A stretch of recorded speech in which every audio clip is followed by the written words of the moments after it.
Доброго дня, шановні друзі. Good afternoon, dear friends. We are starting our presentations of surveys of specific countries, and we will start from the survey of how Ukraine is perceived in Japan. I am Nadia Kaval, the head of the Information Analytical Department of Ukrainian Institute. I would like to present the participants. This is Mr. Sergei Korsunsky, the ambassador of Ukraine to Japan. Next to me is Sergei Gerasimchuk, the Deputy Executive Director of the Analytical Center Ukrainian Prisma. Violeta Udovik, the Second Secretary on Cultural Humanitarian Cooperation of the Embassy of Ukraine in Japan. She was the respondent. Another participant of our today's discussion is a famous writer, Andriy Kurkov. His works were translated into Japanese as well. And also we have a wonderful participant, Mr. Takashi Hirana, head of a Japanese section of Ukrinform. And I believe that in this wonderful panel we will discuss the results of our survey, and we will together think of what is the perception of Ukraine and Ukrainian culture in Japan and how to develop cultural diplomacy. First of all, I would like to give the floor to Mr. Ambassador so that he talks about whether such surveys are really needed and what his impressions are on how Ukraine is perceived in Japan. And I would like to ask Mr. Korsunsky how the embassy could use the results of this survey in their work. Thank you. Good afternoon. Thank you. I am sorry for being the first. In 20 minutes, I have to be on a different online event. So Violeta knows the situation well. We work together on issues of how to present Ukraine in Japan. I would like to thank you so much. We were so much interested in this survey, in this idea on surveying how Japan perceives Ukraine. And Madam Bareika said it correctly, that the people say that in Japan people like classics. I will talk about that. We are very much interested in the embassy. I was interviewed also, and Violeta was interviewed, and many interesting people in Japan participated in that. I wanted to start from some provocative thesis, so that when I leave you, the discussion goes even deeper. When we find out that some country doesn't know Ukraine, that's not always our fault. This could be the fault of that country, or maybe the tradition of the country. In this case, once we're talking about Japan, we need to take into account the fact that whatever we talk about Ukraine, Japanese are Japanese-centric. They believe that their country is the country which is self-sufficient. They are open to other cultures, but for this message to reach them, it should be in Japanese language. And it should be in Japanese language, which was learned in Japan, because the language is very complicated. I can give you millions of examples. Within this half a year, I'm trying to learn Japanese. My colleagues are helping me. I will go to language courses, but when you open our Japanese textbooks, what they write there has nothing to do with how these words are used in Japan. This is a very serious barrier. That is why what we are doing now in social media we work via social media because this COVID period is what we are tired of, but we can quite efficiently use Twitter to promote Ukrainian culture, and we do that in Japanese. Same thing on the website of the embassy, on the Twitter of the embassy, we do it all in Japanese. It's not always possible to have an ideal translation, but that's a very important aspect. And also we need to understand. I know that Ukrainian Institute was doing a lot, Dacha Bracha, and our Onuka, other things that we like, maybe Europe likes them, but in Japan they don't need it. In Japan they love classics, they love their own classics. And their Japanese arts are so popular. It's unbelievable how they preserve every tradition, how they make the dolls, the clothes, the traditions, garments. That is so specific, and they value when other countries doing the same in relation to their values. It is important to have books. Japan is the country that reads. I'm just enjoying it. In the morning, I get 2 paper newspapers, which smell of printing house, bookstores. First of all, these are absolutely beautiful premises, very comfortable with internet, and they're full of people who have coffee and read books, and they buy many books. Unfortunately, we requested for a small support for publishing one Ukrainian fairy tale that was translated already, but we did not get any funding for that. There should be books, there are books, but there should be some program. Then in Japan, cuisine is very popular. I know Ukrainian Institute published books about Ukrainian cuisine. Please, I beg you, send them to us. I bought 2 Ukrainian books on Ukrainian cuisine in English, and some people are planning to open the Ukrainian restaurant. You know, when we were organizing the competition on Ukrainian borscht, many Japanese were asking me, we want to taste it, we want to have it. It's great that you did that in Ukrainian Institute, please continue. Then positive is needed. Japanese are people who are tuned to positive. They want to have a beautiful fairy tale. We have this woods fairy, forest fairy, Ukrainian fairy tale. Let's translate it into Japanese. This will be much better understood than other super modern things. Then I need to tell that I was impressed. We had a campaign. Ministry of Foreign Affairs organized it. We had many information campaigns, Days of Shevchenko, Days of Lesya Ukrainka, and what refers to Crimea. And they give us such a message. You probably saw that. If you write Crimea in English and you delete letter A, then this will be crime. And that was like a message. The text about Crimea without the letter A. That's just a wonderful hint. It's great. Now, put yourselves into the shoes of Japanese. What about letter A? You delete it, how will Japanese guess what you have done? This is absolutely different language, absolutely different approach. And that's true not just about Japan. I was impressed. I need to tell about that. It's not a criticism. I understand that this would be the message for Europe. But when you do such things, please take these things into account.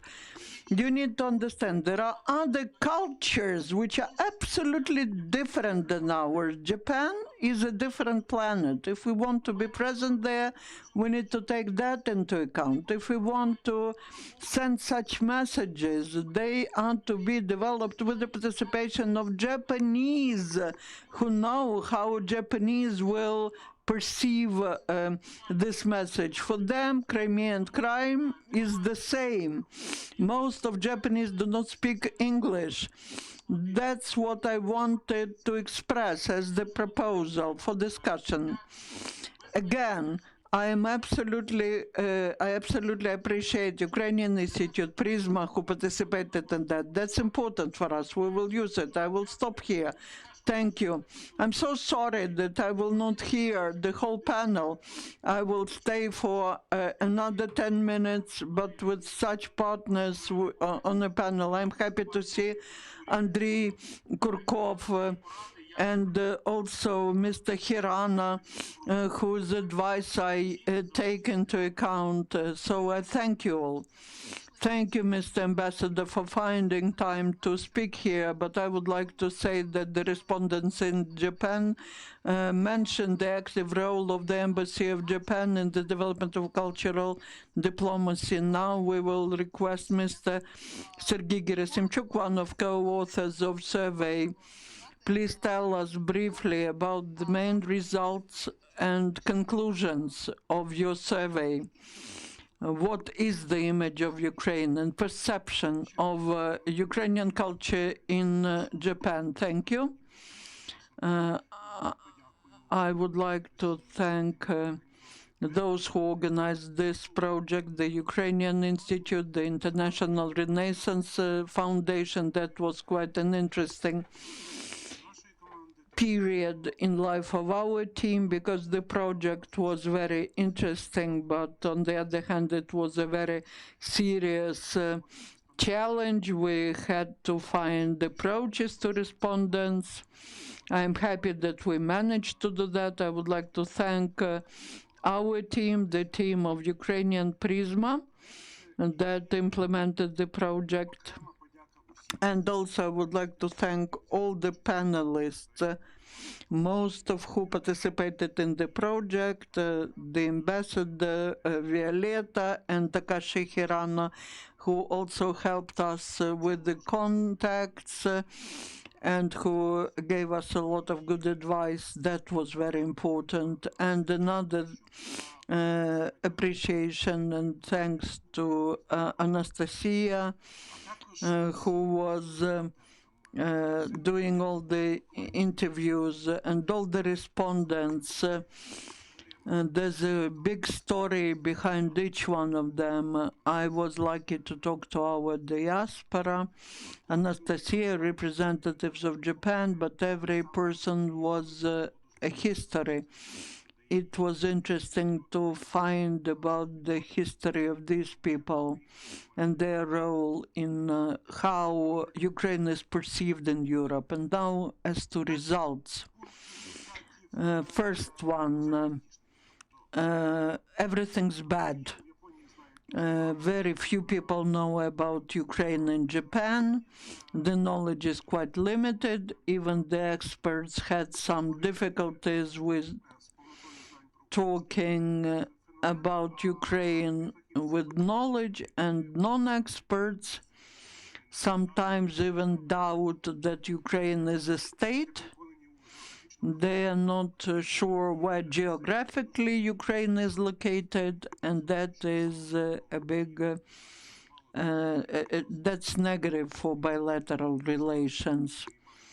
And that is where we have this quotation that Japanese know little about Ukraine, and probably you can find those who do not know where geographically Ukraine is located. The second conclusion, that everything is not just bad, but very bad, because they perceive Ukraine via Russian context, and that is what Nadia Bureyko mentioned already, and I can confirm that from the interviews we conducted. Very often, Russia dominates, and Ukraine is considered to be almost like Russia. There are several reasons to that. And hypothetically, we can say that, first of all, that's language. Japanese, there are more Japanese who know Russian than Ukrainian, and that is why Ukraine is perceived via Russian media, and Russians don't write a lot of good things about Ukraine. Also, what we saw in the US, but in the US said that was the past. These are scientists, the experts in Soviet times, so-called Sovietologists, and they talk about Ukraine based on their knowledge of the times of the Soviet Union. Besides that, there's a lack of information. One of my respondents even mentioned that when in Ukraine Putin was replaced by Medvedev, someone asked him, someone asked this person from Ukraine, are you happy that you have a new president now?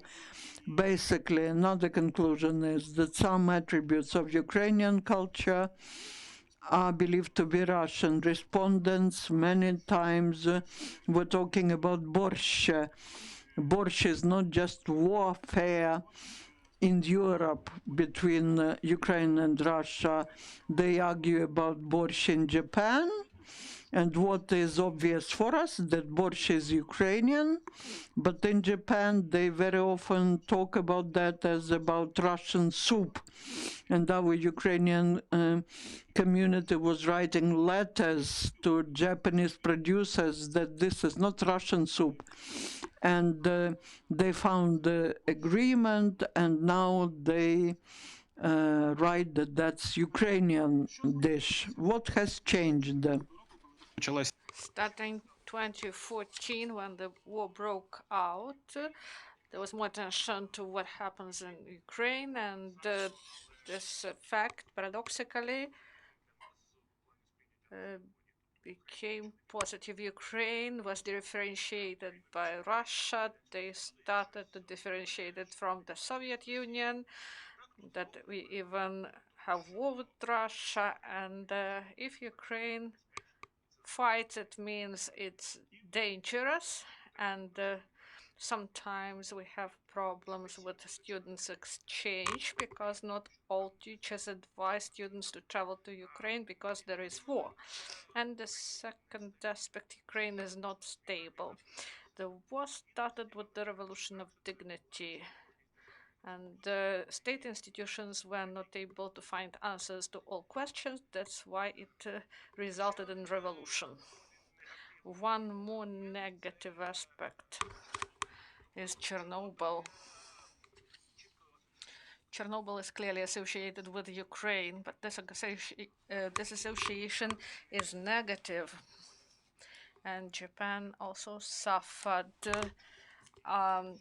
Fukushima case, and there are some similarities. There is some empathy due to this. There is more understanding that this may happen in any country, because Chernobyl case was connected to the Soviet Union, and they believed that this could happen only in the Soviet Union. But now, due to Fukushima, they understand that it may happen anywhere. So this negative aspect, these negative emotions, they should be overcome. And our respondent said that the issue of Chernobyl should be presented in a more creative way. And we go back to the problem about which Mr. Vinchenko wrote, that history of Ukraine cannot be read without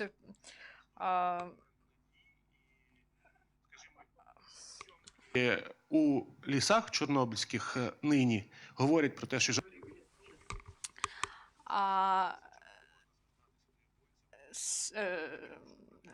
some tranquilizers. We should speak more about Ukraine, about positive associations with Ukraine. And we have rich history, rich culture, wonderful landscapes, and it was said a lot about our landscapes, about sunflower fields, about love tunnel, and Japanese like to travel in this area where it is, and also cuisine. Borscht was mentioned in the interviews, and also embroidery shirt with its cultural code and historic heritage, but also embroidery shirt as an element of modern culture, fashion, and after the concert, the questions were raised to where the performers got these shirts, also belly Cossacks, because they are similar to samurais. I will continue maybe without presentation because it failed. Speaking about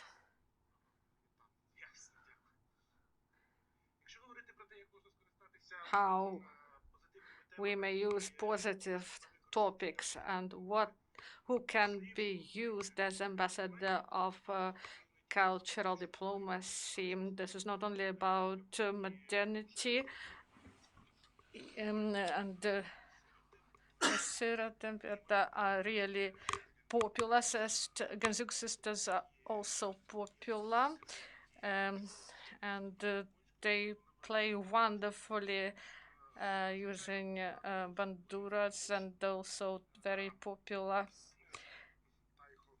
Taiho Koki.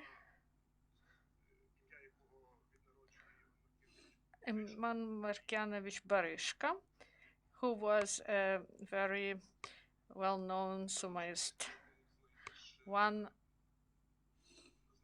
of the most popular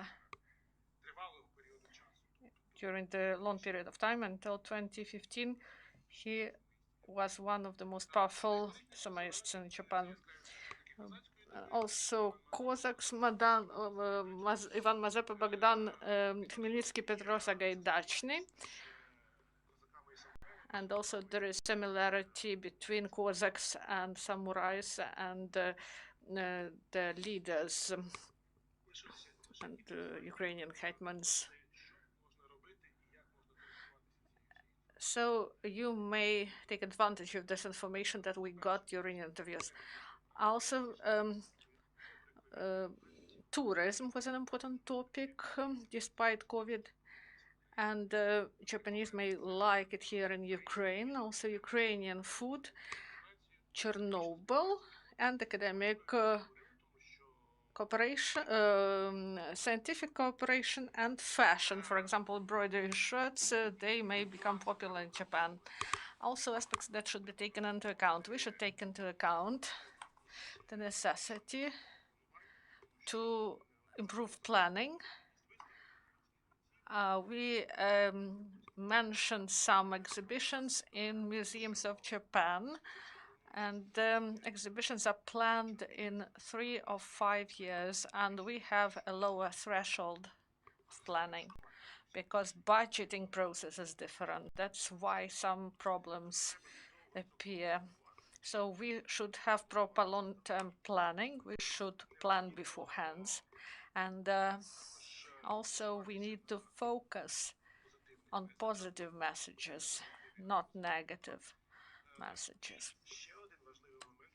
One more important aspect that was mentioned is the trust to the institutions of power. Japanese trust in their institutions of power, and they extrapolate these views on others. It is better to refer to the Ukrainian Institute, to the ministry, and they should be able to get clear answers. Otherwise, Japanese will understand that they have no one to speak with here. And several other important points we may propose based on our research. This is the necessity to reinforce the image of modern European Ukraine, to overcome this perception of Ukraine to the Soviet Union, to have proper visual image. And your Japanese colleagues and representatives of diaspora, they propose the image of, for example, sunflower or wheat, like the image of sakura, for example, for Japan. So we should reinforce the cultural cooperation, classic music, opera, ballet, and also we should pay attention to history and geography of Ukraine and the relations with neighbors. Also, we spoke about anime, cosplay. One of aspects was that Rukavичка is popular. They make cosplay on this. And Ukrainian studies at the universities to have more students exchanges with Japan. And also films, cartoons with Japanese subtitles, because language is the key to many doors in Japan. If you have questions, I'm ready to answer. Thank you, Sergey. In order to sum up this diplomatic responses to this topic, I would like to say that we have low awareness. At the same time, we see this spread of Russian prism, and at the same time, we see positive attitude and request for positive messages.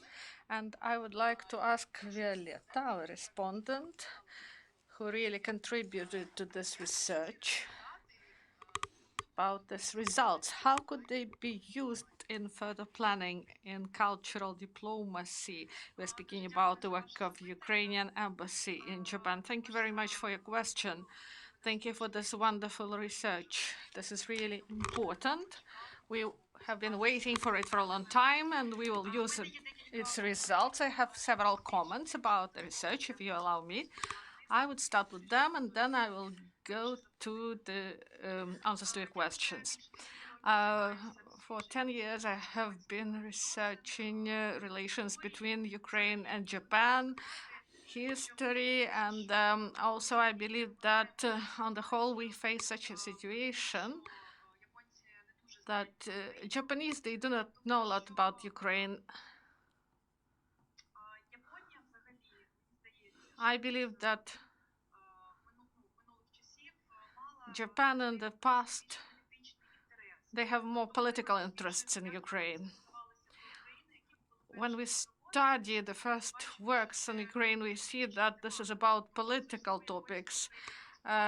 Council office in Odessa, they sent their reports to Japan. Then in 1930, we have some reports of the Ministry of Foreign Affairs in Ukraine. After establishing, after independence, we see some interest to revolutions, and then Crimean topic, and it is indicated in the report. When we look at Ukraine, we see cultural interest in Japan. In 1860, there were studies in Kharkiv and Kiev, and 1926, the studies were started concerning Japan. They wanted to study culture of Japan, and also Japanese society is rather a political one, and when we are speaking about some cultural phenomenon, for example, Borscht, Kogitaiko, Samoist, his father was from Ukraine, for common Japanese citizens who have no interest in politics. He associates Ukraine only with the Soviet past. It should be taken into account, and also we have an important task to shift this political focus of the media, of research, from political issues to cultural issues. And in this way, common Japanese will get more information about Ukraine, and Also, what should be the image of Ukraine in Japan? What should we promote? What items should be promoted? And in this context, I would like to mention that I agree with the conclusions of the research that we should develop an image of Ukraine as cool Ukraine as Japan did it, based on commonalities between and similarities between our countries. Tourism is important, cuisine, culture, history, because Japanese, they take interests in these areas. At the same time, I didn't find mentioning about technological potential of Ukraine, and Japan is one of the leading technological nations of the world. We know that we have cooperation in security starting 2016 between Ukraine and Japan. In Ukraine, the Ministry of Digital Transformation was created, and in Japan, this agency is only they only plan to create such an agency. And we may have discussions concerning these topics. And there is Mr. Shibata, who lives in Ukraine. He has his own IT company, and he promotes IT image of Ukraine in Japanese media and blogs. And I believe that this is really an interesting area for cooperation. And we need to find out how to promote Ukraine in Japan, how we may use the results of this research. First of all, as it was mentioned by Mr. Ambassador, it is really important to use social media in Japan. And Mr. Hirano Takashi also focused on this in private and public discussions. And we understood that this works. We have two accounts, Facebook and Twitter, and we use these instruments in order to promote positive news and about trends in Ukraine. And we have chain reaction. We have many requests from the media that started to get interest in Ukrainian culture, and our news are not only about Crimea and Donbass.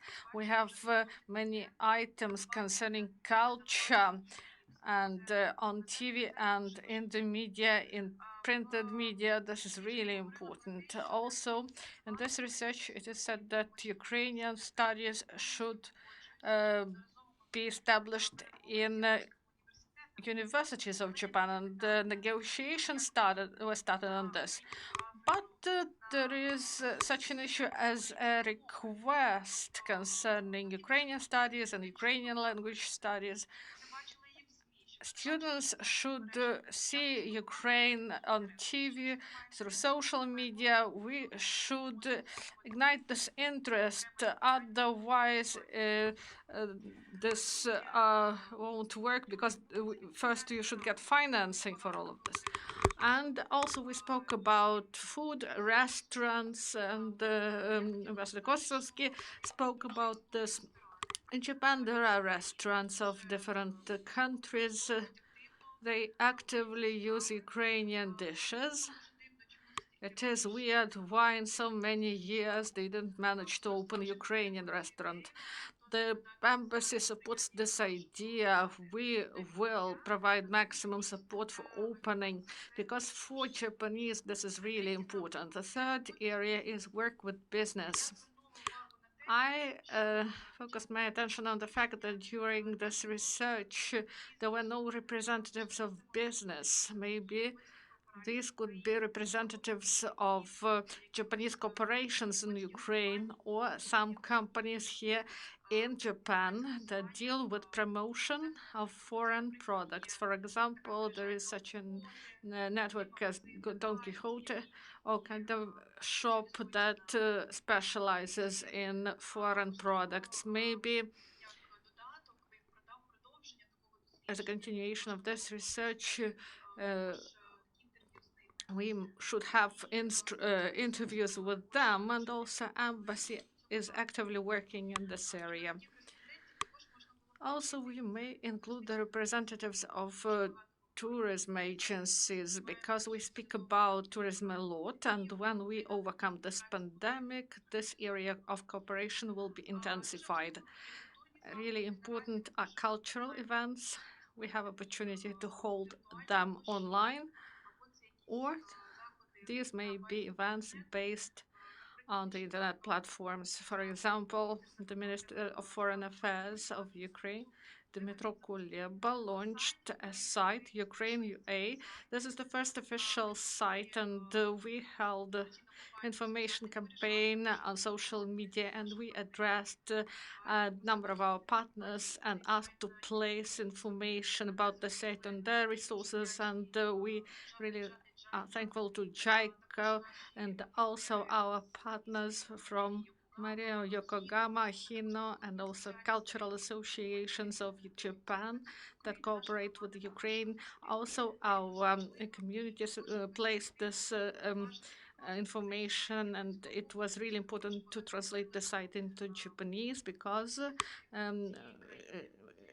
you know that there is specificity of this language, and also we hope to hold these cultural events offline here in Japan. And in this context, it is really important to have joint efforts, because in the recommendations many times the work to actualize is mentioned, and we need money for this, we need budget for this, and we need human resources, because there are some projects that do not need financing, but human resources are needed. So this is time of people who will deal with this. And we, as an embassy, we work 100%, and we believe that it is really important that the state institutions be involved, in the Ministry of Foreign Affairs, the Ukrainian Institute, and Friends of Ukraine in Japan. Mr. Hirame wrote a wonderful book, this book is really popular. You may buy it through Amazon, and we saw it in many libraries and also in the bookshops. So such efforts, they are really important for us. This is also the work of our ambassadors of culture, their activity. You mentioned Katerina Gudzi, Natalia Gudzi, Stepanuk. There are people who actively promote Ukraine, also Ukrainian community. We are grateful for their efforts. Thank you for attention. If you have questions, I will be happy to answer. Thank you. It's very interesting. We can see that the Embassy of Ukraine in Japan has many plans, and you probably will be expanding your activity.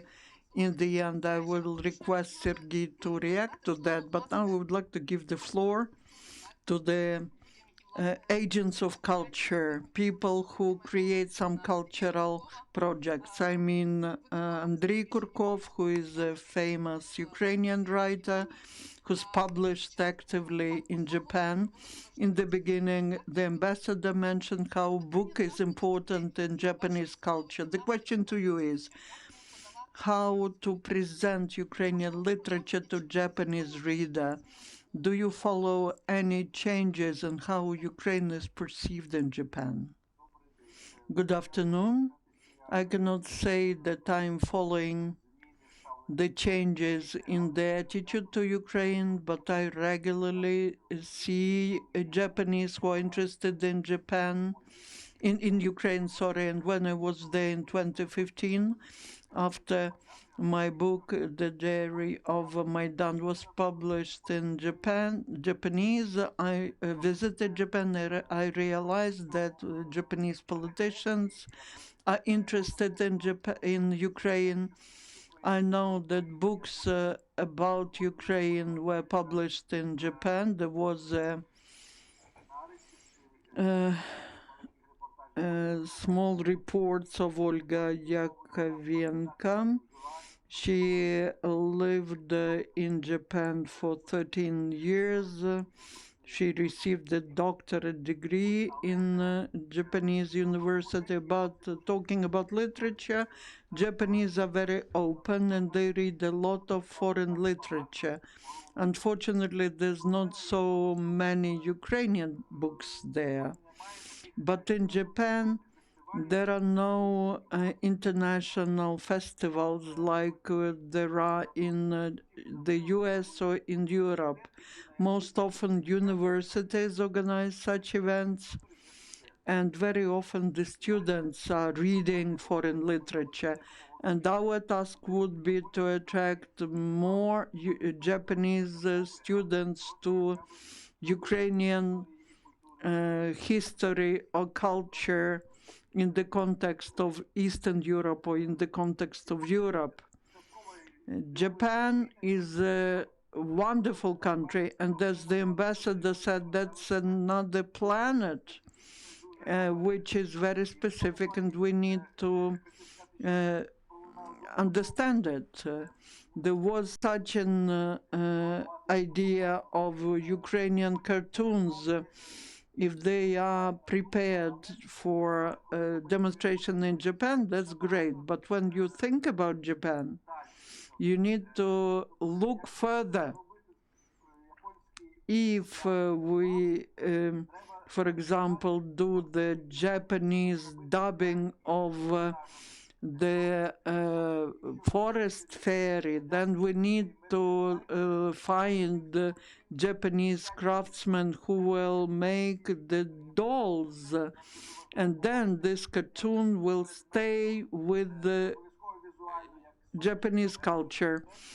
It should be done so that people can take Ukraine into their hands. If a Japanese child takes a Ukrainian doll in their hands, then this will be like planting the interest to Ukrainian culture for the future. I know that Japanese literature is very popular in Europe and in our country, though in Europe it has it's been widely disseminated and there are many readers. But here we can also work more on bilateral contacts, and we can invite Japanese writers via the Embassy of Japan to Ukraine. There are many students who were studying Japanese in Ukraine. When I was studying Japanese back in my students' years, there was just one place where you could learn it, you can study it. Now I meet many students who know well Japanese. Talking about social media, I would provoke these students to be more active and to create some online clubs or Facebook pages with Japanese, together with Japanese, about Ukraine. These contacts on a personal level, on level of students, are very important. Russia is very famous in Japan because of their movies and culture. As soon as there was, as the Soviet Union could promote Russian culture, in Japan there were immediately clubs organized, the Berezka, which is birch tree, and immediately Japanese started studying Russian language and got interested in Russian culture.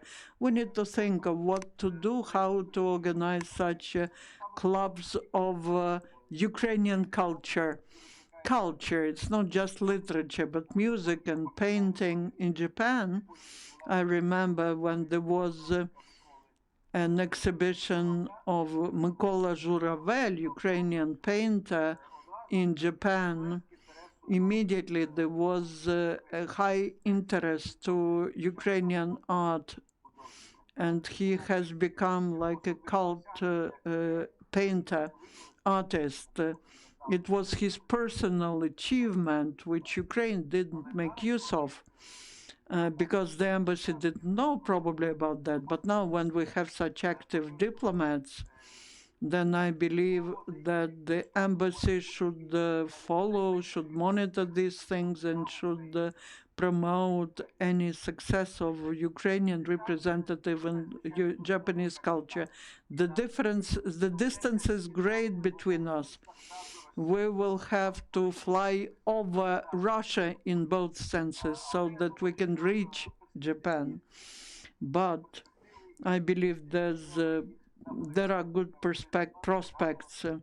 We need to think of some projects together and encourage Ukrainian students to more actively work in the projects, to be involved in some online activities so that they work and disseminate the knowledge about Japan and Ukraine and the knowledge about Ukraine and Japan. Thank you, Andriy, for your very interesting reflections. And now I would like to give the floor to Mr. Takashi Hirano, who was mentioned several times already. This is the person who very actively promotes Ukraine and Japan and Ukraine. And Mr. Takashi mentioned that he read our survey and he has some thoughts about that. But I also would like to ask you, in work with Japan, we need to actively take into account the specifics of culture. Mr. Korsunsky was talking about how important it is to know Japanese language. Maybe you can mention some other cultural specific features which we need to take into account when cooperating with Japan. Good afternoon. Thank you for invitation. Today I will be speaking from another planet. It's a very high quality survey, and I thank for what you have done. And it's clear that the main part of the conclusions is that Japanese know very little about Ukraine, and that is because there's very little information about Ukraine and Japan. Most of people don't know in Japan about Ukraine. They don't know even where Ukraine is. And it is very important to understand that the target audience of cultural diplomacy should be those people who do not know about Ukraine, not those who know about Ukraine, because proportionally, the majority are those who do not know about Ukraine. And by the way, you mentioned that it's bad that people don't know about Ukraine, and also it's bad that the Russian influence is very big. But I believe these two factors are interrelated. I believe that people, because there's little information about Ukraine, people receive most of the information from Russia. But if there's more information from Ukraine, then this problem would be addressed, I believe. So basically, we need to work on enhancing the awareness about Ukraine and Japan. That's task number one. And also the lack of knowledge about Ukraine is a drawback, but on the other hand, this could be an advantage as well, because that means that there's no stereotypes as to Ukraine. 2 days ago, during another event of Ukrainian Institute, it has been mentioned that in the Great Britain there's a stereotype that everything is not tasty in Great Britain, or that Germans are not joyful people. That's such a stereotype. And as to Russia, there's a stereotype that it's very dangerous in Russia. Maybe partially that's true, but that is exaggeration. And there's no stereotype as to Ukraine in Japan, and that could be an advantage. Generally speaking, what to do to make Ukraine more known? I agree with the conclusions of your survey. but there are certain specific features that you asked about, and today I'd like to talk about that. It is very important to research how Ukraine is perceived in Japan, and parallel to that, it is very important to study how information is perceived in general in Japan, not just information about Ukraine. What is specific about that? What are the trends in the information space of Japan? And the content should be adapted to such understanding. Very often, I believe, there are contents which Ukraine believes are good are perceived differently in Japan. And to avoid that, we need to research how Japanese perceive which content, what would be the efficient way of presentation in Japan. And I would like to offer certain things. First of all, Japanese language, and you've mentioned it many times. It is important that people will not perceive information in English, but they will perceive in Japanese. Also, you need to understand how effective the social media are. Now, Twitter is the most efficient one to transfer information. Third, visualization of content, photographs, video, and animation. And the pictures in manga style, because we're used to perceiving information with the assistance of animation. When this is something complicated, like a history of another country, the history of Crimea or Ukrainian literature, then we wouldn't start reading some thick books, but we would like to learn something, to learn from some concise information.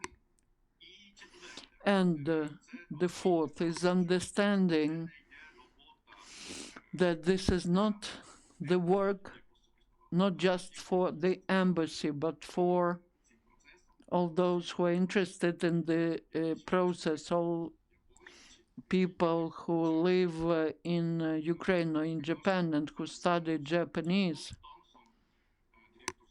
and also the director of analyst, that soft power is not just the responsibility of the government.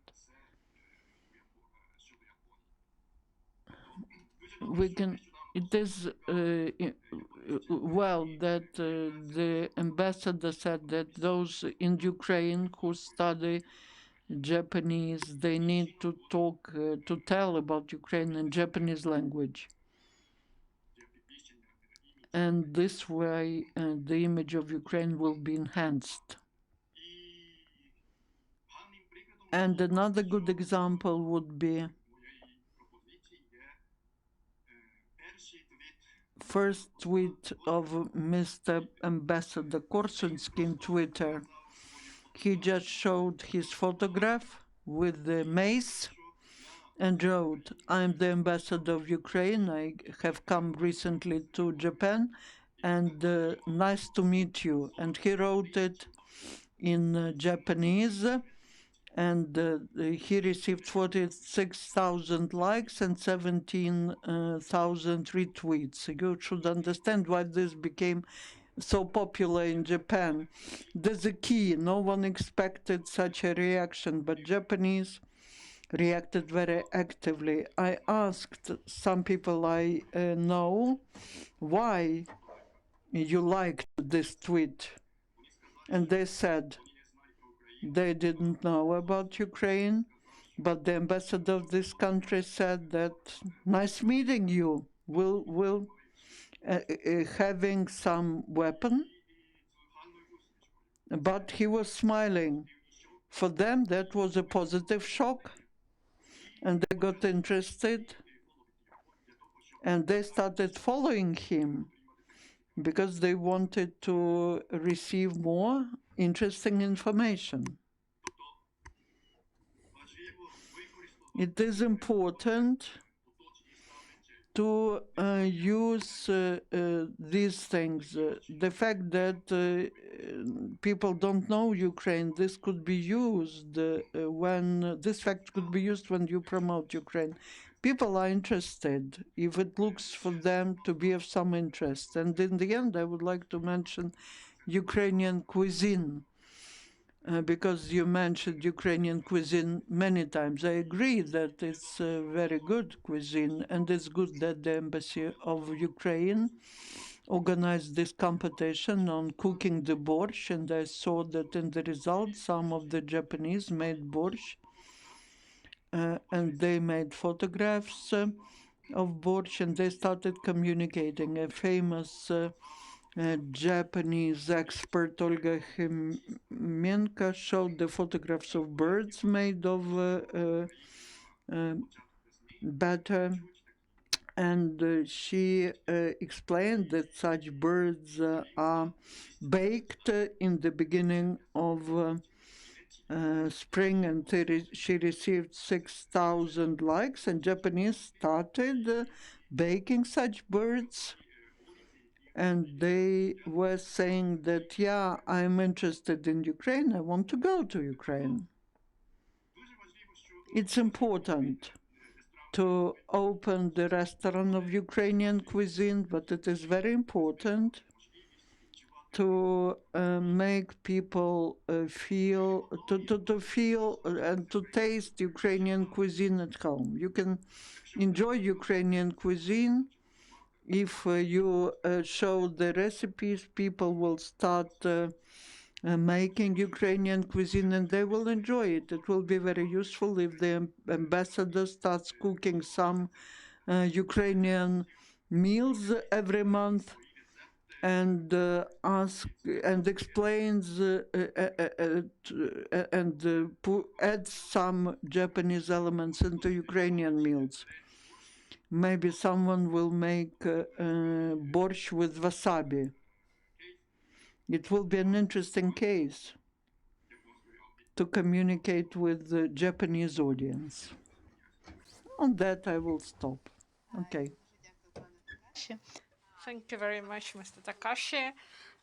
That I would like to bring back a discussion to Mr. Sinchuk, because we had this explosion of different ideas and thoughts about this research and perception of Ukrainian culture in Japan.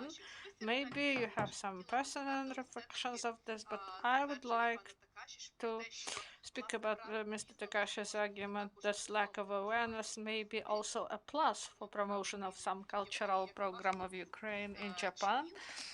Do you believe this is a plus or the minus? And also, Mr. Kurkov said that we may fly over Russia right to the hearts of Japanese people.